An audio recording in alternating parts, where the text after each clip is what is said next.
Hello and welcome back to The Green Generation. Today we're diving into something a little different but super powerful. And we are exploring the intersection of sustainability, lifestyle, and conscious living. So, what if yoga isn't just a workout, but it's also a way to mentally and spiritually cope with the chaos of climate change? I think this is going to be a wonderful podcast that's going to talk about the consequences of climate change and how we ourselves can cope with it as opposed to a factor that's contributing to climate change. It's the other way around, right? And today we have my father, Mr. Seetharaman, who is a practitioner Yes. of yoga and who's also a sustainable development advocate. So he has been a part of all of the inner balance that also helps with the outer chaos. Absolutely. So this episode is for you if you are someone who's feeling just out of balance, if you're talking about stress, anxiety or eco-fatigue, or if you know anyone that might be feeling the same, then keep watching this episode. Absolutely. It's my delight and privilege. That's precisely I've been practicing in the name of integration within myself ever since I was taught clearly the pranayama and the log the ability to control your breathing. Otherwise, you are a log of wood, isn't it? So the physical body, spiritual body, and a subtle body gets into integration.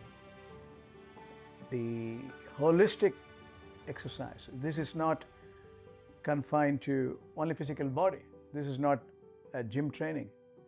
This is an integration within yourself. If you recognize everything is internal, which gets into disposition. Yeah. So that integration is the essence of your existence. Right. And I think it's almost like I think that he's also influenced me to start doing yoga myself, and I've been doing it for a couple of weeks. But I think all of the breath work, the mindful movements, the stillness, all of that, I think is almost sort of an answer to the outer chaos that's happening in the world. Absolutely. So I'm going to start off with a very basic question is, a lot of us think that yoga is just more like stretching, right? So what exactly is yoga? Is it more of a workout than just stretching? Absolutely, it is more than stretching. It's an integration, as you said, the physical body. Physical body requires stretching.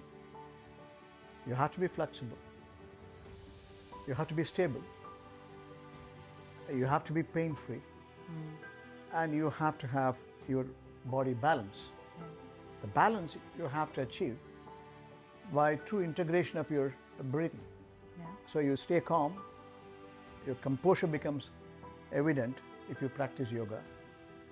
And truly it's relaxing. It's harmonized within yourself so that in terms of contingency, you know how to stay focused, how you're mindful of what is around you and what is within you. That's more important. A balanced growth is vital within the body segmentation. So if you go to a gym, you have physical exercise, beautiful. You build your muscles, build your strength in every form and substance. That's also required. Now, if you have to articulate one solution which is holistic, and that's why United Nations have endorsed in 2015 on June 21st. Yeah. Yoga is not a simple exercise, it's a way of living.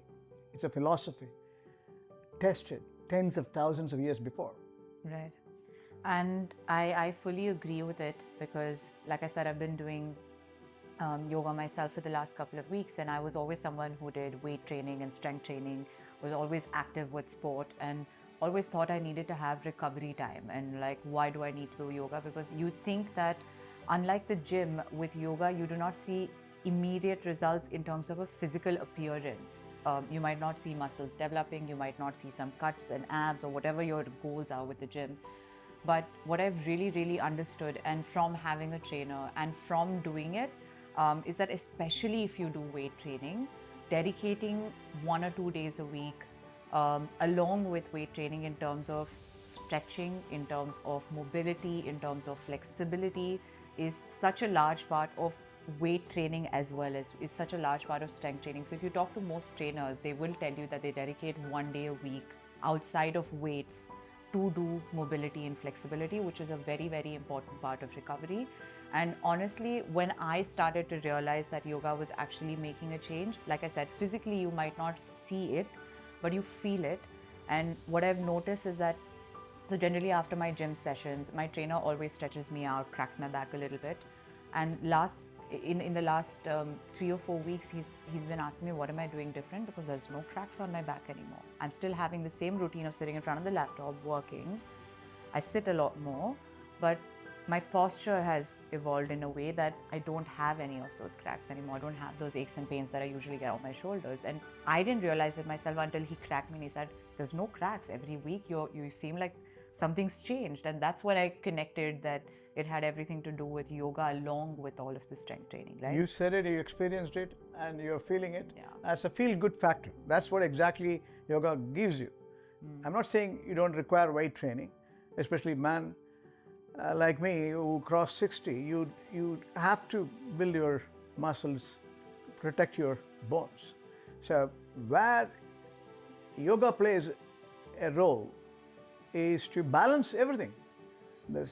You have a connectivity, composure, calmness, and again, making sure you are mindful of everything what is around you. Your vitals are tested, immediately brought to control. So by having a breathing control, you keep watching your breathing, making sure or inhale or exhale. By this process, you are able to have full control of your physical body, mental body, and the subtle body, and the transition, the space you are in. Okay, so would you almost say that yoga helps with being calm compared to all of the outer chaos that's happening? Because you talked about breath work, yeah. Absolutely, absolutely. In terms of contingency, we live in a changing world. Time and again, we need to articulate solutions which are responsive, especially when you are taking more responsibility. Gravitate to a person who can shoulder it. You can sustain it only if you recognize that you need to have a balance. Anger is not a solution for everything. Conflict will happen. Right. You have to take this conflict and resolve this. Agree to disagree or agree to agree is a choice. Your physical emotions, mental distortion should not change the purpose of your practice, whichever be the profession you belong to. So when there are interacting personalities, you will have constant challenges. Yeah. So that's the beauty of life. So how do you compose yourself? How do you make sure that you have enough body balance, mental balance as well as physical balance, and keep your emotion in pursuit of moderation? Absolutely. And that's where logic prevails. That's where your control comes into composure. Yoga gives that. No, I agree. And I think we've already spoken in our previous podcasts about how global warming and climate change affects your mental health, right? And that's something we, unfortunately, unless we make a complete change with sustainability, that's going to still be a prevalent problem, which means stress and anxiety in the fast-moving world that we have in terms of work is not changing. It might evolve with time, but it's not changing instantly. And yoga really helps with all of that breath work, all of that inner peace, all of that inner calm to deal with the stress, anxiety, fatigue, not necessarily just anger, but even in your workspace, how you deal with things, how you deal with people. They always say, take a deep breath in, take a deep breath out, and then react, right? See, you said now, the stress it's always there. It is more now with the change in phase of the world, with the digital advantage, information overflow, so much distraction. While the digital advantage we don't disregard, the cost, the toxic impact it creates is huge. Yeah. Precisely, you need a body balance. Every time when I was confronting challenges, every time when I have a major task to do, when there are predicaments where I need to take a break, I only take few minutes to do the breathing control. I do the breathing technique, pranayama, I was told, at a young age, how to practice it. That's helped me to consolidate and come back with regeneration, come back with absolute clarity, come back with body balance, come back with mental balance. And that's the beauty of this science. Yeah. And if I may share, a sort of secret of his, or not really a secret, but something that he does all the time. And I've always asked him how he has sustained energy. I think we've spoken about this so many times, I think in a previous podcast as well, but this is your little window into his personal life, where he always, before he used to do as part of work when he was working in the bank, he used to always do live interviews. He used to always have like meetings on the go. There would be like sometimes unexpected, sometimes translated interviews. And before every interview, before every meeting, my dad used to disappear for 10 minutes, and he'll always go into the bathroom or go into in a quieter space. And I always wonder what he's doing for like 10 minutes, and he'll do some breath work, whatever his form of meditation is, to calm himself. And suddenly the energy is like nothing ever happened a minute before. Absolutely. No matter what stress he's had, whether it's in terms of work or if I've troubled him a little bit at home, or I don't know, whatever it is, suddenly he's able to switch off from that. Yeah. And it's like he was prepared for this interview his whole life. Yeah. So I think that breath work, that taking that time out to meditate, connecting with yourself has really worked for you. And I think it's something I should learn to do. It's a natural phenomenon. It's a God's gift. And if all that you need is, you don't need even 10 minutes. You need few seconds, even 2 minutes. If you inhale and exhale, you remove the toxic and you come to fresh perspective. As I said, it's a core regeneration. The break is essential for you to be mindful of your challenges in front. Okay, so the real question is, yes, it helps us internally and it helps us deal with the external world, but does it really help with eco-fatigue or climate stress, for example? How does yoga sort of play a role in helping that process? Well, we talk about sustainability. We talk about conflicts. We talked about human emotions. See, all these conflicts and the consequence of these conflicts is on account of lack of balance within yourself. Whether it's anger or greed or drive or determination or grudge or discrimination or injustice are all on account of body imbalance. Whether you are an individual, institution, country, doesn't matter. If you are a principle-centered leader, if you are not in balance, you're going to create conflicts. It may be for yourself. That's why you should recognize Atma Jnana, as we say, Prana Vriddhi. Means your life elongation is contingent on how much you realize you are loving yourself or not. It's not self-adulation. You don't need to be obsessed about yourself, but you have to have control on yourself. And it means recognizing the nature's bliss is essential for you to protect this by love, not by hate. All these conflicts is on account of hate, difference of opinions, anger. Essentially, if you can calm your nerves as a leader, if you're principle-centered, ethical living is required, moral governance is required, you need to recognize you need integration. Everything is internal. Let me underline this phrase again and again and again and again. Everything is internal.